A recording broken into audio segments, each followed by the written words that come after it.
Prezadas senhoras e senhores, é um prazer dar-lhe as boas-vindas a essa edição deste ano da Conferência da ADLAF em nome da Hans Seidel Stiftung, em associação com o Instituto Ibero-Americano e com a participação das fundações Konrad Adenauer, Friedrich Ebert e Heinrich Böll.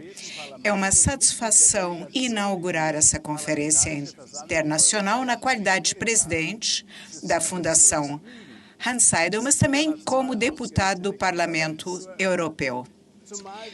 Preparamos essa conferência com entusiasmo e dedicação, apesar das circunstâncias adversas. A edição deste ano é inédita sob vários pontos de vista. Pela primeira vez, a Fundação Hans Seidel atua como anfitriã desta conferência. Então, este evento foi organizado sob os seus auspícios. Outra novidade é o formato desta conferência. Como podem imaginar, seu formato foi adaptado às circunstâncias atuais. O plano original era organizar essa conferência no ano passado no nosso centro de conferências em Munique. Devido à pandemia, não foi possível seguir o plano original, que era acolhê-los calorosamente na nossa sede, na capital da Baviera.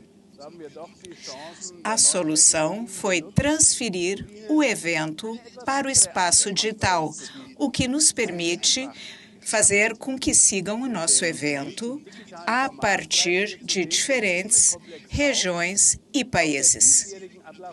Sacamos proveito das oportunidades pelos avanços tecnológicos para organizar uma conferência um pouco diferente. Graças a este formato, poderão conectar-se a partir de onde estiverem, abordando o conjunto de temas previstos para essa edição da ADLAF.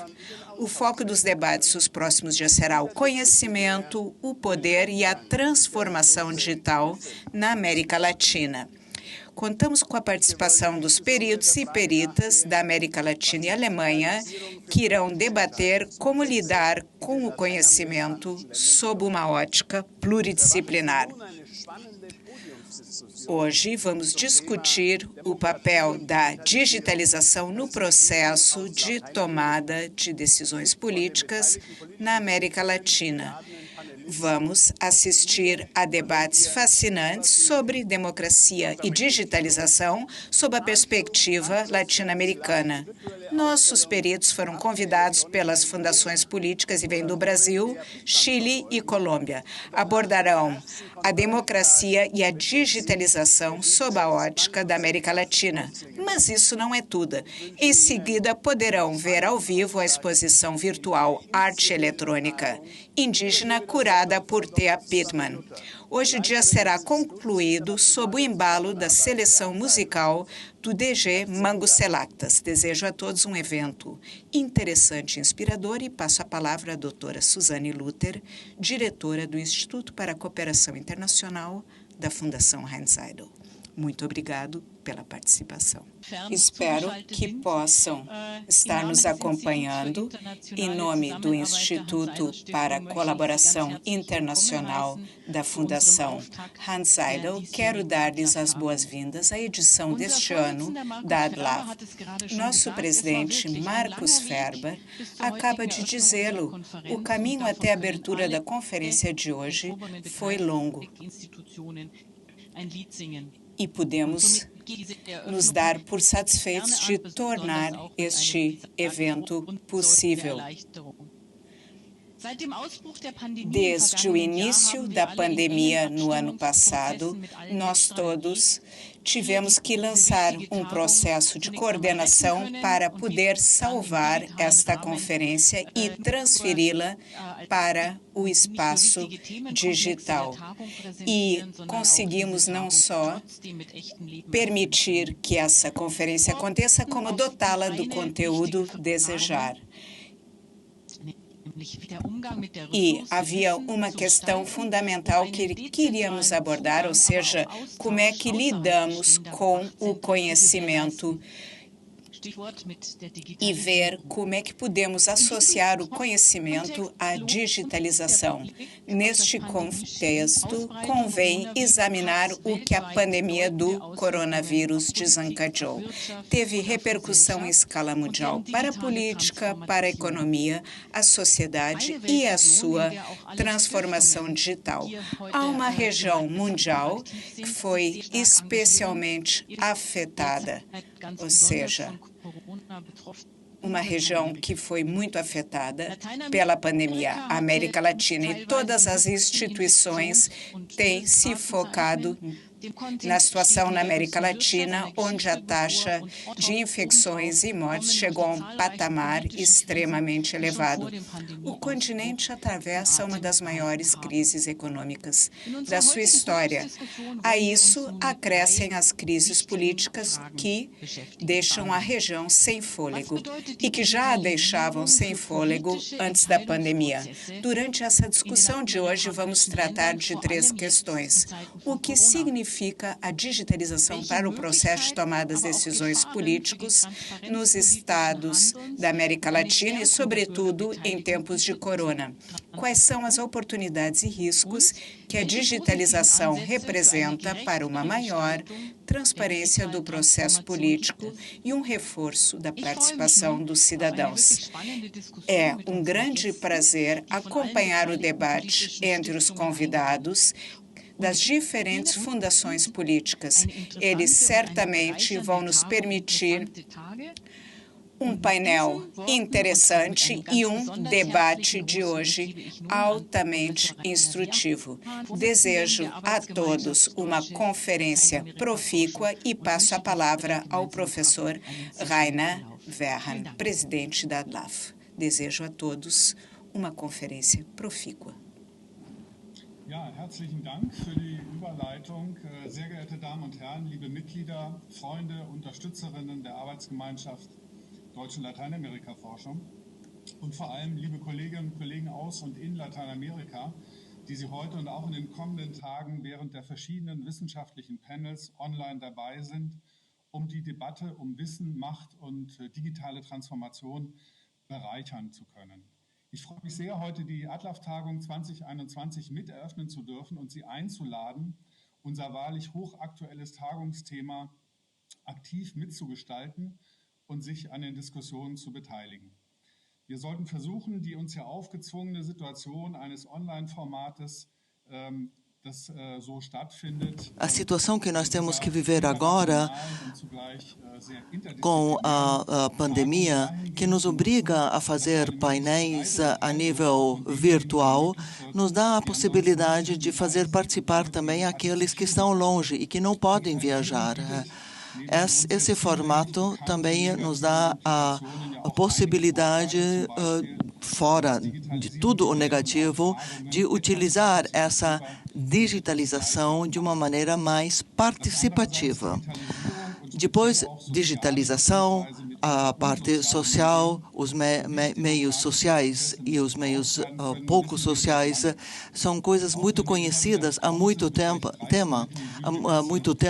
e nós vemos o que está acontecendo com ameaças, com as desinformações, os fake news e tudo mais. E nos próximos painéis, tanto hoje como nos próximos dias, vamos falar sobre o que a ciência pode fazer de maneira interdisciplinária e, do nosso ponto científico, a multiplicidade do conhecimento é importante e também a diversidade do conhecimento existente. Como ADLAF, nós damos muita importância a todos os lados do conhecimento e também o reconhecimento de disciplinas que não são, talvez, economicamente importantes, mas, porém, muito importantes para entender a sociedade.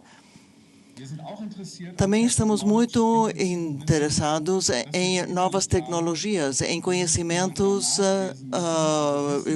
já mais antigos.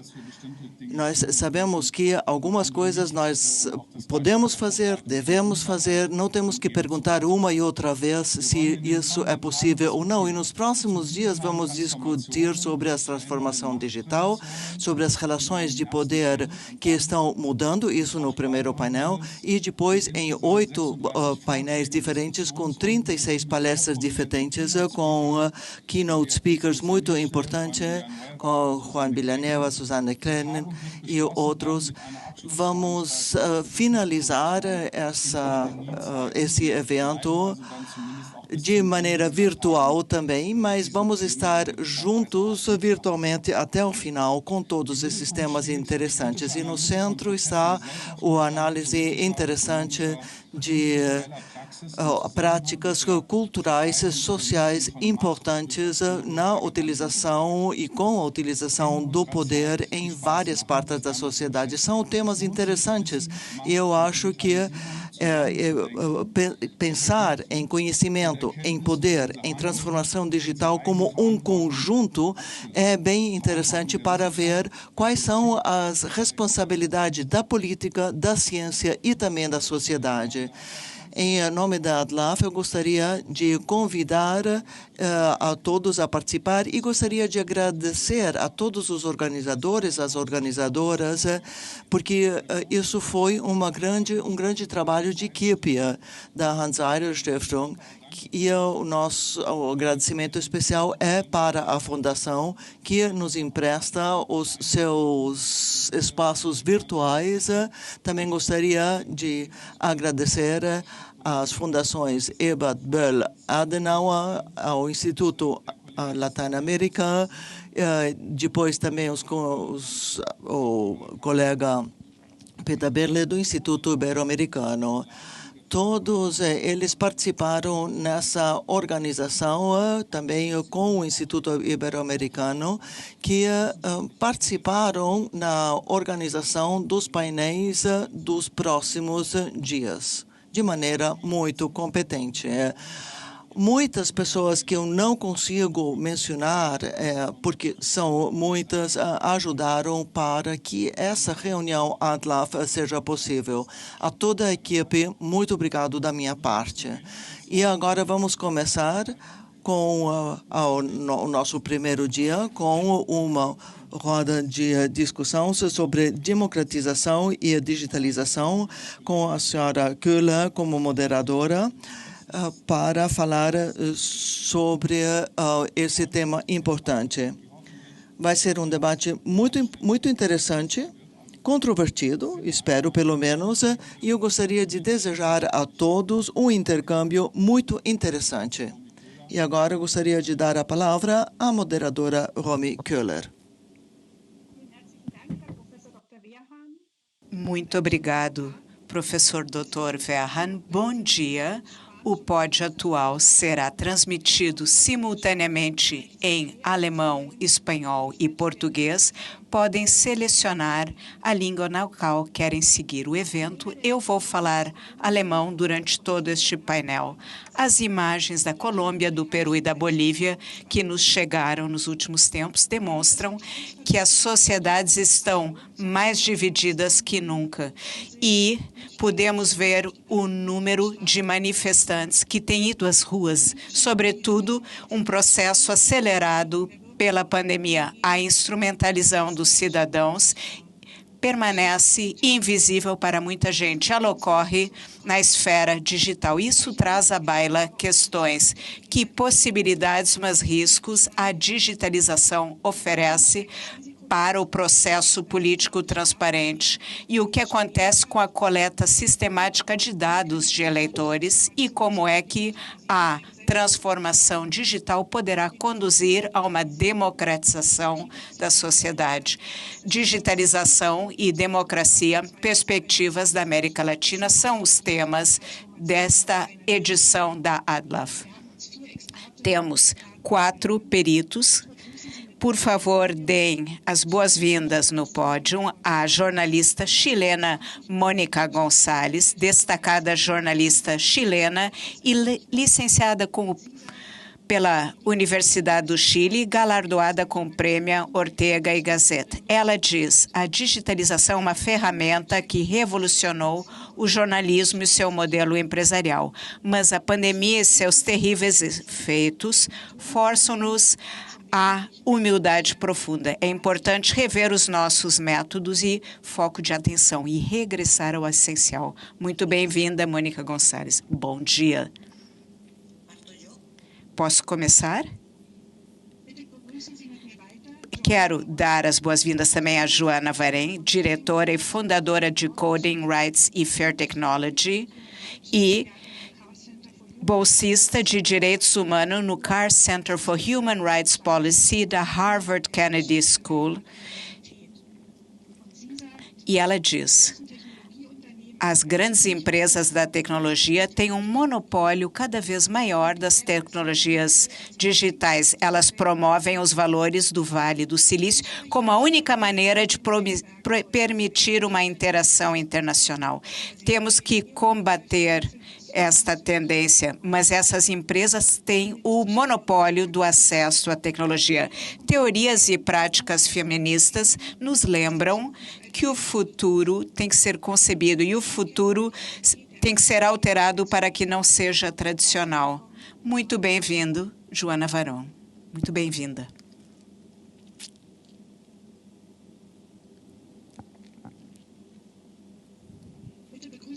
Também quero dar as boas-vindas ao Dr. Eduardo Magrani, advogado e investigador sênior do Centro de Tecnologia da Sociedade da Universidade Técnica de Munique. E ele diz: a digitalização sem proteção de dados é muito prejudicial para qualquer democracia. Muito bem-vindo, Dr. Eduardo Magrani.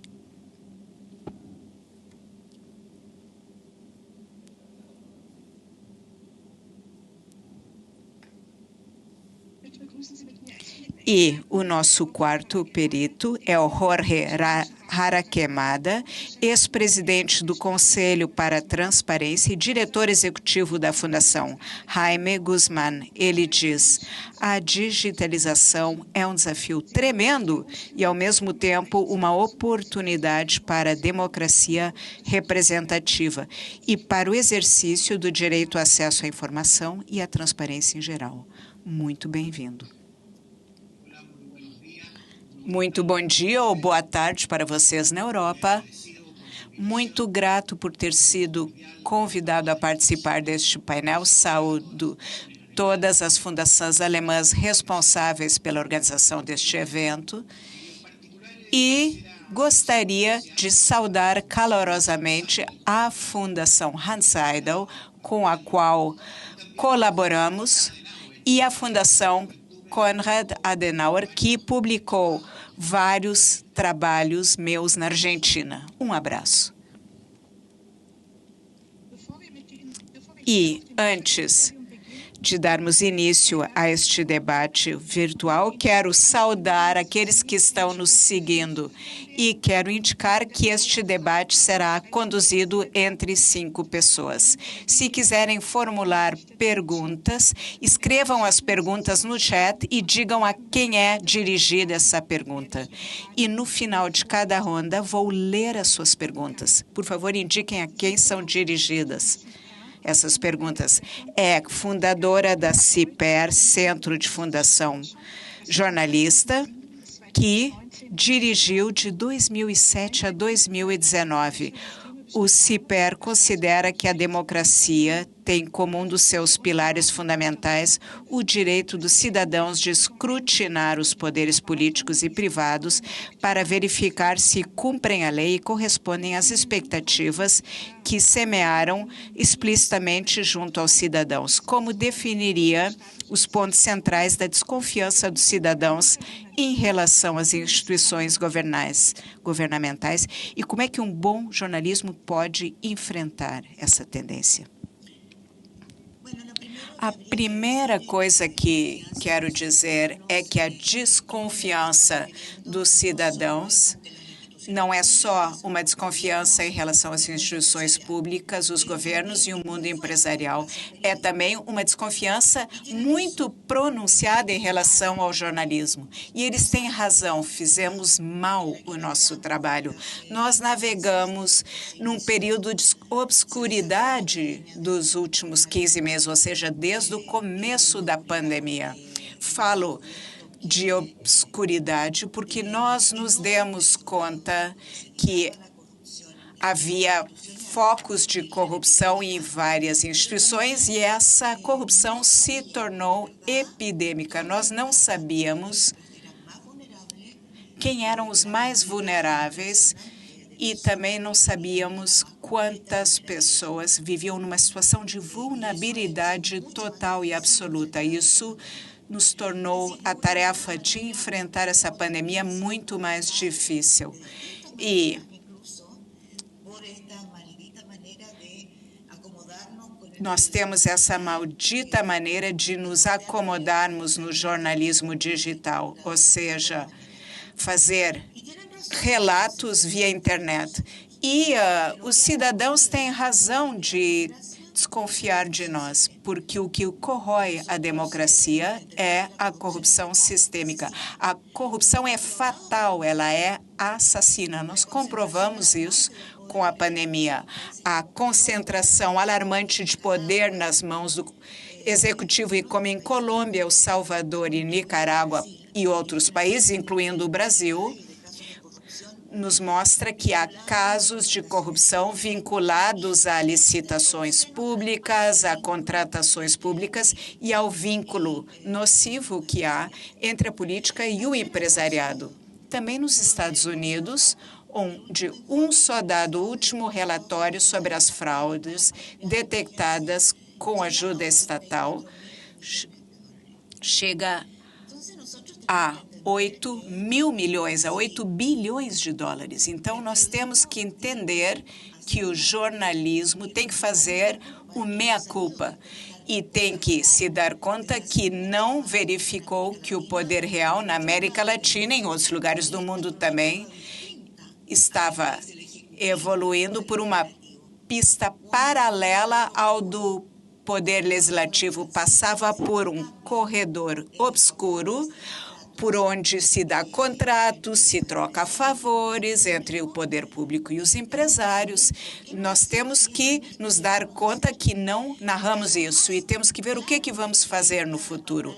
O caso mais claro de que conduzimos mal essa batalha, que afeta tanto as instituições quanto o jornalismo, foi o processo que foi lançado em 1º de fevereiro de 2001, que mostra que há uma relação promíscua entre o jornalismo e o governo na América Latina. Neste dia, se dissolveu o Grupo de Trabalho de Paraná, que investigava desde 2014 práticas corruptas.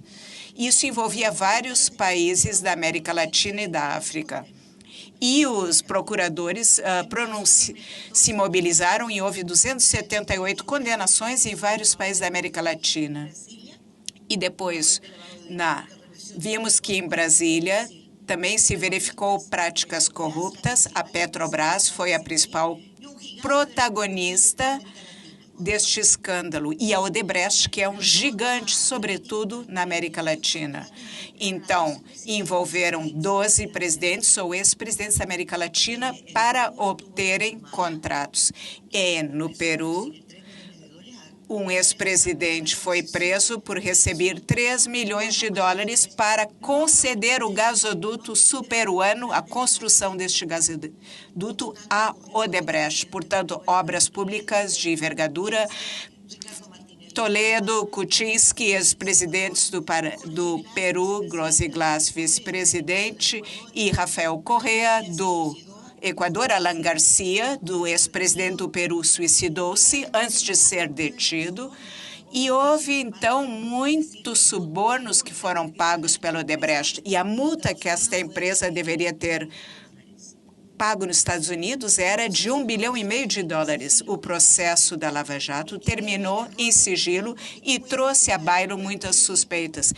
Como é que podemos ter um bom jornalismo? Porque é fundamental pôr termo a essa corrupção. O meio de comunicação independente, o Intercept do Brasil, trouxe à baila os contatos entre o então juiz Sérgio Moro e os procuradores da Lava Jato. E neste processo se questionou todo o papel de Sérgio Moro, que tudo que fez para colocar o ex-presidente Lula durante 1 ano e 7 meses na prisão, permitindo a eleição do atual presidente Bolsonaro. E agora o Brasil revogou a condenação do ex-presidente Lula e Moro já não é mais ministro, mas faz parte de um gabinete de advogados que prestam serviços americanos, sobretudo num caso que envolve a Odebrecht. Vejam só a ironia da situação. A América Latina é assolada pela corrupção. A Organização em Transparência Internacional publicou um estudo sobre a corrupção. Penso no ex-presidente Fujimori do Peru, que foi preso devido ao suborno da Odebrecht, mas a sua filha concorreu à presidência e chegou ao segundo turno, não foi eleita, mas continua a questionar os resultados das eleições. Se ela for derrotada, talvez tenha que, como ela foi derrotada, é possível que tenha que voltar à prisão. Mas isso me leva a questionar por que o jornalismo tem que fazer um meia-culpa. Tem que focar-se na canal de comunicação do poder real. Isso é fundamental se quisermos preservar a democracia no nosso continente. Isso porque não podemos negar nem sequer por um minuto que estamos lidando não só com uma pandemia sanitária, mas também econômica, institucional e uma grave crise política, talvez uma crise inédita. Além do mais, temos uma indústria de fake news que intoxica os nossos espaços, tendo como pano de fundo uma crise terrível. Em 26 de fevereiro de 2020, quando se detectou o primeiro caso de Covid no Brasil, que íamos entrar num túnel e não sabemos quando vamos sair deste túnel. Temos que assumir com humildade o que não sabemos, o que ainda nos resta saber. E isso é uma mudança na nossa história. Nós vimos a raiva de milhões de pessoas que foram à rua manifestar-se contra a violência policial, o vírus e a miséria. Vimos a implosão da democracia até nos Estados Unidos, por estados ineptos e que não sabem lidar com a crise. E há um medo que reina, um medo em relação a várias formas de violência. É por isso que temos que chacoalhar o jornalismo para que ele volte ao essencial. Trabalho de equipe é fundamental. Sem dúvida, essa pandemia mostrou a faceta da desigualdade, a nossa principal fratura, a mãe de todas as crises. Temos que voltar ao essencial e à ferramenta fundamental, a rua, a busca de um terreno de diálogo. E o que melhor do que o trabalho de equipe para fazer isso? Se investiga bem, se revela quem se aproveita da pandemia, da extrema vulnerabilidade e quem trafica as vacinas, matando, assassinando. Isso é um desafio para o bom jornalismo, como narrar e explicar a realidade brutal com a qual se deparam milhões de famílias sem seguro social, com os empregos informais, como retratar os 30% de estudantes que não têm acesso a um computador e como sobrevivem 80 milhões de crianças e adolescentes que não comem uma refeição quente por dia sequer. A desigualdade tem um rosto. Ela era invisível até pouco. 118 milhões de pessoas caíram numa situação de pobreza extrema somente no ano de 2020. E os números sobem. E as crianças, as nossas crianças que temos na fronteira com os Estados Unidos, abandonados, não acompanhados. Os americanos dizem que acolheram 19 mil menores desacompanhados só no mês de março. Essa história não foi contada, é que é terrível. Aí é que reside o desafio do jornalismo. Muito obrigado, Mônica. Sim, muito obrigado, Mônica. Jorge, você estudou Ciências Jurídicas e Políticas da Pontifícia Universidade Católica de Chile. Em 2010, tornou-se membro do Conselho para a Transparência. 2013 a 14 e 2019 a 20 foi o seu presidente. Olhando para a restauração da democracia no Chile em retrospectiva, o que diria quando a crise de confiança institucional começou a tornar-se palpável? E quais são as medidas centrais tomadas pelo Conselho para a Transparência para lhe fazer face?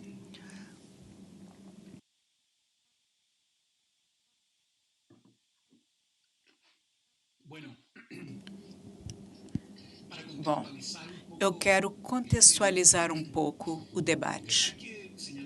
É importante indicar que há 15 anos, o Chile era uma verdadeira ilha se comparada ao resto da América Latina, sobretudo no que diz respeito ao nível de confiança nas instituições.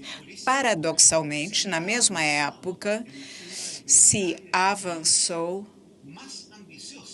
com uma agenda mais ambiciosa, uma agenda de transparência, e os resultados eram bons, pelo menos em termos normativos, meramente normativos. Tivemos uma reforma constitucional em 2005 que consagrou princípios de transparência em escala constitucional e não só legal. Em seguida, em 2008, se promulgou a Lei de Transparência, o que será o maior avanço obtido nos últimos 15 anos. E em 2010, se lançou uma outra reforma constitucional para consagrar o dever de declarar patrimônio e interesses por todos aqueles que assumiam cargos públicos. Se criou uma comissão de um fideicomissário cego e se tentou criar mecanismos para lidar com os conflitos de interesses. E em 2014, promulgamos mais uma lei, e em 2016, uma lei para prevenir conflitos de interesse. Tudo isso num contexto de progressos em termos de governança e controle da informação, vigilância da informação. Mesmo assim, o nível de confiança caiu drasticamente no Chile e se nivelou com a média dos outros países da América Latina, ou seja, em termos comparativos, nós éramos melhores, estávamos mais avançados. Em Chile era comum dizer que as instituições funcionavam e chegamos agora a um nível que deixa muito a desejar, ou seja, uma falta de confiança institucional, o que acontece também em outros países da América Latina. Isso apesar dos progressos regulatórios e uma boa implementação de leis, como é o caso da Lei da Transparência. Eu enfatizo a Lei da Transparência, tentando complementar o que a Mônica disse há pouco,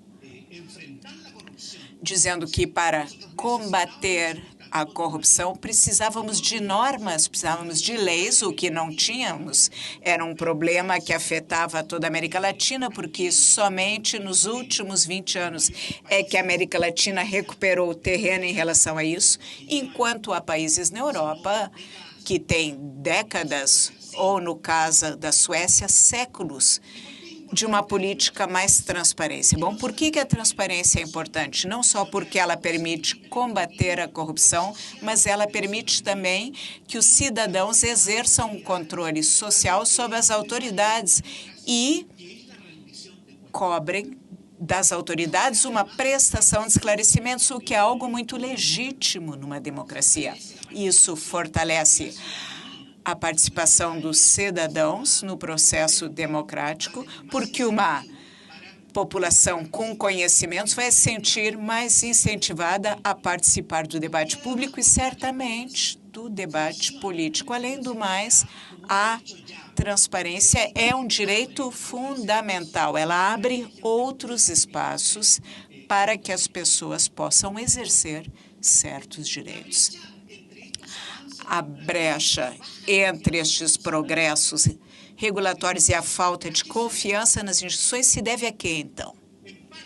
Em parte, e a nosso ver, isso poderá ocorrer porque, apesar no Chile a reforma e a modernização do aparelho de Estado consideravam isso mudanças deliberadas na concepção e funcionamento das instituições e no processo público para torná-los mais eficientes e para produzir melhores resultados, mas isso foi necessário a partir do momento em que se recuperou a democracia no ano 1990. E foi uma estratégia que contava com um consenso técnico. Nós participamos, em 2009,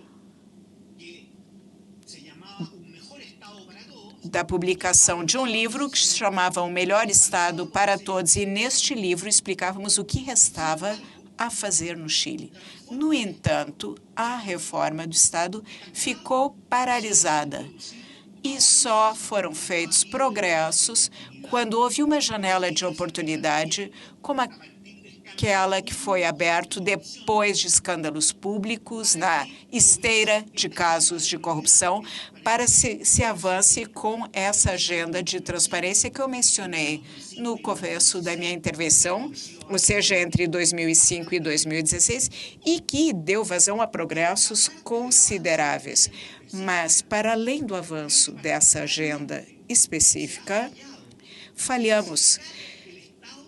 Não conseguimos aproximar o Estado do cidadão e facilitar a comunicação entre o Estado e o cidadão. Não melhoramos a qualidade dos serviços públicos fornecidos ao cidadão.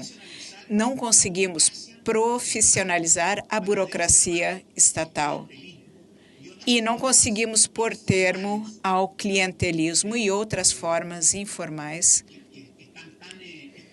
de corrupção. E essas lacunas, estes erros, essas falhas criaram uma distância, uma desconfiança e um mal-estar entre os cidadãos. Algo que a Mônica disse há pouco. Mas, para além dessa paralisação da reforma do Estado, há outro fator que pode estar na origem desta desconfiança tão propagada em relação às instituições.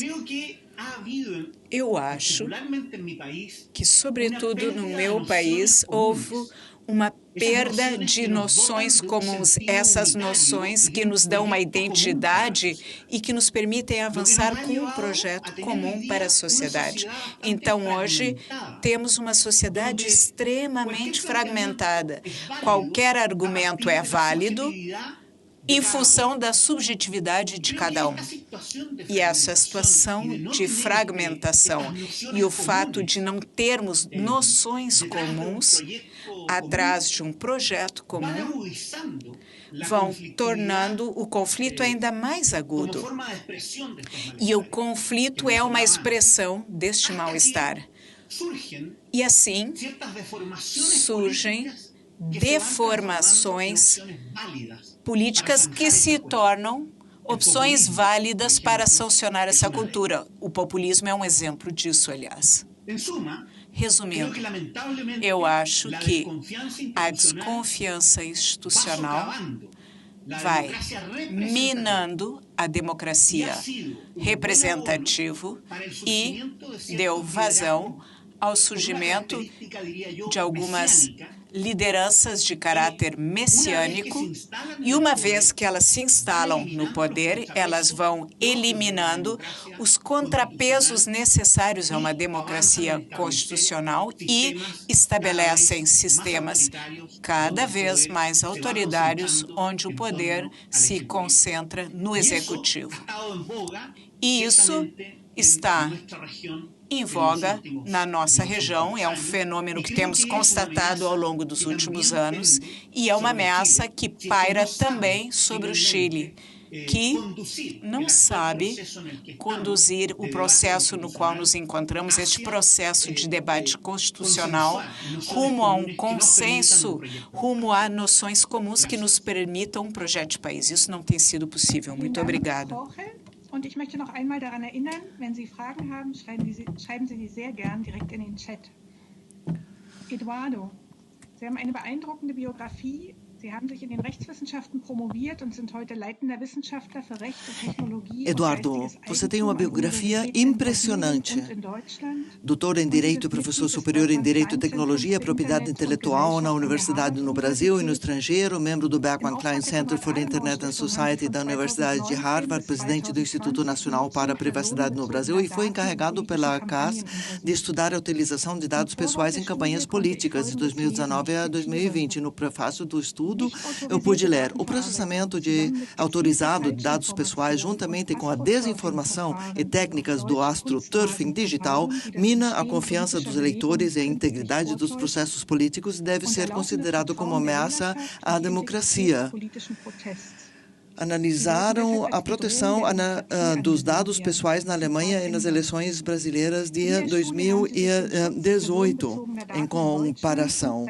O que você acha dessa comparação? A digitalização foi benéfica para o processo eleitoral democrático no Brasil? O que o senhor diz? Bom, em primeiro lugar, certamente estou muito bem acompanhado aqui de grandes expoentes que, com certeza, têm uma biografia tão rica quanto a minha. Então, um prazer estar ao lado de todos os palestrantes aqui hoje, em especial da minha colega Joana Varon, com quem tive o prazer de trabalhar há mais de 10 anos atrás com Direito e Tecnologia, como a gente diz, before it was cool.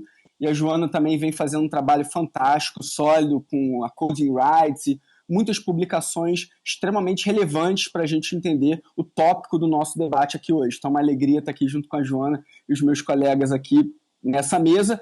E queria agradecer também a todas as fundações e entidades que participaram da organização desse evento, que conta com uma infraestrutura fantástica do ponto de vista de acesso à informação, com todas essas traduções também, e em especial a Fundação Konrad Adenauer, com quem tive o prazer de trabalhar intensamente nos últimos anos, um trabalho muito bem aproveitado de ambos os lados, tanto no contexto europeu quanto no contexto latino-americano. Então aqui vai um carinho especial do meu lado também para a Fundação Konrad Adenauer e para todos os meus colegas, tanto do Brasil quanto do Escritório Central de Berlim.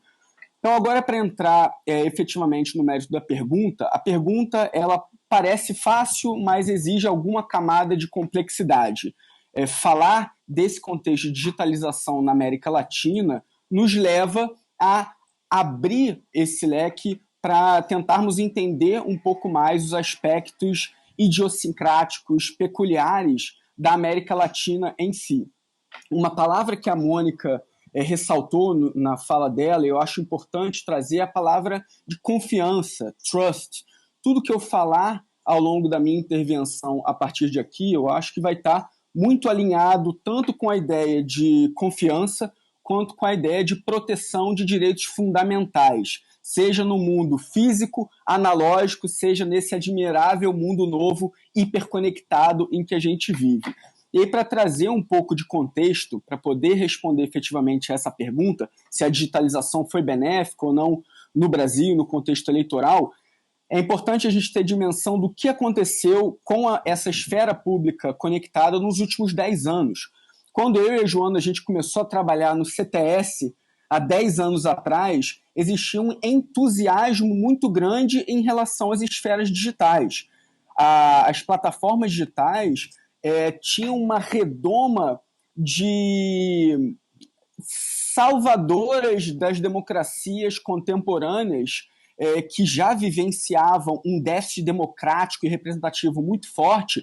Então, isso levava uma visão romantizada, utópica das esferas digitais há 10 anos atrás. Hoje, a gente tem uma lente muito mais crítica, porque a gente percebe mais danos advindos desse cenário, a gente percebe mais potencial de manipulação dos cidadãos através das esferas digitais. Então, em menos de 10 anos, passamos de uma visão absolutamente romantizada e utópica da internet para uma visão quase distópica, que não está só nos círculos de experts em direito digital em Harvard ou em outras instituições de pesquisa, mas hoje em documentários no Netflix, atingindo uma visão crítica já no mainstream, com documentários como Privacidade Hackeada ou Coded Bias, trazendo discussões complexas, sendo digeridas finalmente para o mainstream, o que é ótimo. Então é importante a gente colocar dessa forma para a gente tentar perceber o que mudou de lá para cá. E no contexto brasileiro, a situação fica ainda um pouco mais complicada, porque a internet no início trouxe um potencial tanto comunicativo quanto organizacional, informacional, que não se tinha ainda, sobretudo em países latino-americanos. No Brasil, acesso a conhecimento é caro. No Brasil, acesso a bens intelectuais é caro. O Brasil tem algumas centenas de milhares de livrarias. Acesso a conhecimento é um assunto muito sério em países na América Latina, e aqui eu falo do contexto brasileiro, de onde eu faço parte em especial. Então, a internet, ela trouxe um acesso facilitado a obras intelectuais, um acesso facilitado ao conhecimento, um acesso facilitado à comunicação, quebrando um pouco a visão privilegiada de acesso à informação vindo da mídia tradicional. Então, permitiu que cada cidadão pudesse ter uma fala em grupos específicos, com auditório, com público cada vez maior, e isso foi benéfico no contexto brasileiro. Pensando do ponto de vista de direitos humanos e direitos fundamentais, esse acesso facilitado à informação e organização de grupos é algo que deve ser encarado como bem-vindo. Então, a digitalização, de forma geral, trazendo a esfera pública conectada no contexto latino-americano, eu vejo com bons olhos. Então, colocando na balança, foi benéfico. Porém, temos alguns deveres de casa para fazer, porque essa mesma esfera pública conectada, que trouxe um potencial comunicativo fantástico, traz junto riscos inerentes, traz junto danos inerentes que a gente não tinha tanta consciência há 10 anos atrás, mas que hoje começam a ser notórios. Então, nessa era do Big Data, da hiperconectividade em que a gente está vivendo, dados passam a ser facilitados nas esferas digitais. Tudo que a gente coloca nas redes sociais, tudo que as empresas fazem de uso das nossas pegadas virtuais, que a gente chama de cookies, como que essas informações são usadas no contexto de e-commerce por grandes plataformas de comércio eletrônico ou no contexto político, geralmente já vem norteando esses negócios, ou seja, a gente pode falar hoje de grandes modelos de negócio completamente data-driven, orientados por dados, seja na área comercial, seja na área política de campanha eleitoral, sem que a gente tenha hoje boas salvaguardas. Inclusive, eu citei a Coding Rights, e a Coding Rights tem um artigo fantástico falando de credit scoring no Brasil, a quantidade de dados que se usa para medição do score de crédito, e as pessoas, geralmente, os cidadãos que não são especialistas, experts nessas áreas, não têm consciência do uso dos seus dados, que dados são usados, como precificar esses dados, para onde esses dados estão sendo transferidos. Então, ao passo em que a gente tem hoje modelos de negócio completamente orientados por dados, não temos um awareness, uma consciência crítica dos cidadãos em relação ao uso desses dados, em primeiro lugar. Em segundo lugar, tanto o direito quanto as nossas instituições político-democráticas não foram pensados para um contexto de algoritmos inteligentes, máquinas inteligentes, robôs mencionaram astroturfing aqui, de bots interagindo conosco o tempo todo. Tanto o direito quanto as entidades e instituições político-democráticas foram pensados para regular uma sociedade de humanos, pessoas humanas minimamente inteligentes. Então, todo esse contexto de tecnologia de ponta, inteligência artificial, dados, algoritmos, colocam em xeque, de certa forma, todo o ordenamento jurídico. A gente não consegue ter hoje uma blindagem jurídica muito clara para todo esse contexto de hiperconectividade que a gente está vivendo. E isso se aplica também ao cenário eleitoral. Então, respondendo à pergunta, a digitalização, eu vejo que ela foi sim benéfica. Mas empresas e partidos políticos perceberam muito bem não só o uso benéfico dessas novas tecnologias, mas também o potencial de manipulação político-democrática a partir dessas mesmas ferramentas digitais.